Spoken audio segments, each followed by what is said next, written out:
Yo, what's up sa inyo mga boss, no? It's a great morning to all of us. Andito nga pala ako ngayon sa Mitsubishi branch. Dito po yan sa Sukat, Parañaque, malapit lang dito sa SM Parañaque, no? Video na ito mga boss, ipapakita ko sa inyo yung mga units at saka mga price ng motor ng Mitsubishi. Kaya sa mga naghahanap boss ng swak sa budget, affordable price na brand yung motor, ang video na ito mga boss ay para sa inyo. So huwag na natin patagalin mga boss.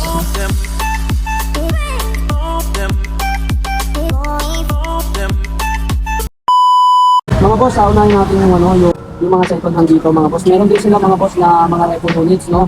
Sa mga naghahanap ng repo units dyan, na kayang-kaya ng inyong budget mga boss, pang gamit sa trabaho.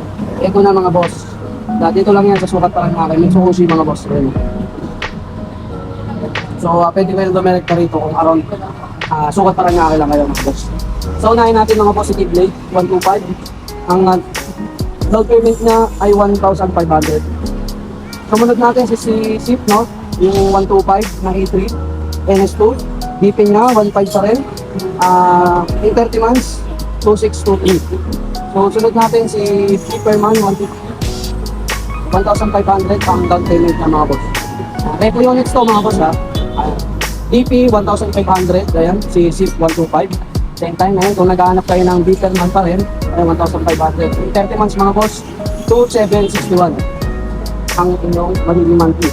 Dito naman tayo mga boss. And dito sa kagaya ng motor ko mga boss kay Icon 110cc yung kagaya ng unit natin. Sa 30 months mga boss, in 30 months ang monthly ninyo is 2,838. Ang DP niya mga boss is 1,500. Ayan. Dito naman kay K-Blade mga boss, yung sa down payment niya is 1,500. So hindi lang natin alam mga boss kung magkano yung ano nito, yung sa monthly. Ma'am, yung sa, yung sa K-Blade ma'am na 125 ma'am. Bali ma'am, magkano yung monthly niya ma'am? Nasa 1.8 na lang yung monthly dyan. Nasa 1.8 na lang yung monthly. So mga po, sa mga naghahanap ng mga repo units, andito na po, located po yan dito ma'am sa ano? Barangay San Dionisio, RNS Building, malapit kami sa SM Sukat in front of Parañaque City. Yes, ayan. So when it comes naman boss sa mga repo, pinakita ko na sa inyo, no? Papakita ko naman sa inyo yung mga brand new. 50 years. So mga boss, yung mga FI natin na version 3, ayan itong BF3i, ayan. So ang SRP niya is 126,800. 185cc po. 185cc. So 185cc na pala to mga boss. Ang SRP niya is 126,800. Sa down payment niya, 20,000. ABS na rin. Then, ABS na rin. ABS na rin ko. So naka-anti-lock braking system na rin po siya mga boss. So sa monthly, Hindi mo niya nag-10,000. ayan, minimum of 10,000 ma'am. Down.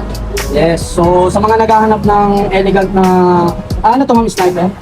BF3i 185 is YF brand. O SYM brand dyan mga boss. So alam naman natin ang kasagsagan ng Taiwan brand. Taiwan brand ma'am. Taiwan is brand. Pero ang kagandahan pa rin dito mga boss kung gusto nyo i-set up, ayan, pag nabayin nyo ito ng cash, napakarami po ng mga ka-compatible na mga pyesa kasi SYM unit na. Pwede i-search pa nila yan sa YouTube, makikita nila yung performance sa site. Yes mga boss. May Ayan, mga bagay na video na down. Opo. So, tapos avail din siya ng zero interest. Minimum lang siya 10,000 or 20,000 down payment. Pwede siya 1 year or 18 months. Zero interest. Kailangan hindi lang sila papalya sa pag-loan. Para maka-avail sila ng zero interest. Ma'am, baka kasi may magtanong na naman sa atin no, kung ano nga ba yung mga requirements. Kasi nung last time na nag-upload ako sa motor ko, kung kaya raw bang ma-release ng half day or kalahating araw. Agahan na lang niya mag-apply. Agahan na lang Para mag-upload. masiyay or ma-project na lang maaga. Kaya naman. So mga ano naman yung mga requirements ma'am kung mag-i-installment sila? Priority na requirements, dalawang valid IDs. Isa na yun yung driver's license. Proof of income, payslip or COA. Barangay clearance for MC purpose. At saka proof of billing, Meralco or Maynila. Yun lang.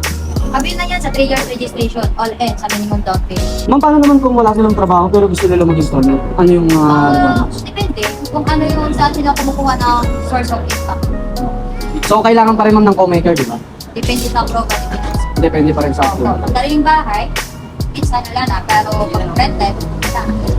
Ma'am, pakilala ka naman sa mga viewers natin. Ano yung pakilala mo? Ano ka live? Okay. Rose Daniel, marketing assistant ng Barangay San Dionisio. Malapit kami sa SM Sukat, Mitsubishi branch ng signage natin, Parañaque City. I-confirm naman ma'am, sino yung mga pwede nilang makita pag wala kayo dito sa branch? Inis na, pwede nilang makausap. Ay, yan. Yan po yung ating mga staff dyan. Sir, okay naman kayo, sir. Salamat, sir. And shout out din sa mga boss. Ayan, so yun mga bossing ko ha. Ayan, sila po yung pwede po ninyong hanapin dito. Kung gusto nila matipid sa gas, may bonus content kami. May naka-minimum down payment niyan. Kadalasan kinukuha na yung mga rider ng Macdo, Jollibee, company, nagkakasip yan. Pero pinakamula na yan. 110cc, Rapido 1. Kung gusto nila pang tricycle, meron din. 150. Ayan. Pinaka-bestseller yan. Coffee Racer 152. Coffee Racer 152, Bayway. Ayan na yung case. Pwede mo sa bonus content. Pero meron kami mga bago pa na model. Wala lang stock ngayon. Like Jet X, Jet 4. Nag-order kami out of stock pa. So, si Model T150, available din yun. Hindi pa dumating yung order. Ma'am, pero when it comes naman sa mga pupunta rito na mag-a-avail ng Jet X kasi yun kasi yung pinaka-top of the line. Oo. Pwede ba nilang mag-get siya if ever na magkakasila? Ganun? Yes, pwede. Basta may stock ka. Ah, Sa loob ng 2 months na wala pang stock yung order. Mayroon kami napipindi. For kasi ito, stock na sila. Pipindi kasi wala naman stock. Okay, so yun mga boss, narinig nyo si ma'am. Pero if ever mga boss, pwede pa rin naman nilang gawan ng parang kung talagang Kahit Jet X. saan, nakaraan may nag-open dito sa kiosk. Kabis na dito kasi company yung nagbabayad sa stock. Dito nila kinuha. And kung talagang mga boss, kung talagang Jet X din yung napupusuan ninyo, ayan, try nyo rin pumunta rito. Mapadaan kayo dito sa branch natin kasi napakadami nilang mga latest na units dito na halos nakakasabayan na rin natin sa kalsada. Ano, yung iba ginagamit pa nila pang deliver, pang mga angkas, mga habal-habal, o yung mga delivery rider. Ayan, so napakarami po ninyo mapapamilihan dito and mas mabibigyan po nila kayo ng ideas kung magkano ba yung i-deliver nyo kasi pwede kayong mag-usap. High down payment siya, pwede minimum down payment. Pag i-high down payment nila, mababa yung monthly installment. Less discount 300. Kaya regular monthly lang yung nakalagay dyan sa mga price tag. Pero may discount pa siya na 300. Every updated payment. Ayan, so yun narinig nyo naman si ma'am ha. Ayan, kaya punta na kayo dito mga boss sa mga naghahanap ng affordable at swak na budget. May re-recommend ko sa inyo mga boss si Mitsubishi kasi subok na natin si Mitsubishi kasi yan, ginamit natin to sa pangmalayuan, no? Ayan, so yun, ito rin yung nila, yung brochure nila, yung flyers nila. Ayan, so ilalagay na lang natin dito sa description. Kung may mga magko-comment, pwede rin nila ako i-PM if ever nyo. Sir. Tapos message ka na lang dyan, may Facebook page at contact number. Okay. So now mga boss, ayan, so sana marami kayong naging ideas. Ayan kung ano yung kukunin ninyo na unit dito and kung ano yung napupusuan ninyo ng motor na swak sa budget and affordable price. And sa sa warranty naman ng motor, goods naman yung warranty mga boss kasi ito nga kagaya niya nagkaroon lang ng konting problema pero which is yun magiging okay naman. And so yun mga boss, maraming salamat sa pagsuporta dito sa aking YouTube channel and yun maraming salamat sa 42,000 followers. Ayan, sa napakabilis na followers natin sa Reels tsaka sa YouTube mga boss sa 6,000 subscribers natin. Ayan, so patuloy lang kayong sumuport ng aking YouTube channel. Ayan, sa lahat ng mga naka Mitsubishi motorcycle dyan. Ayun, ingat kayo palagi and God bless. Peace out.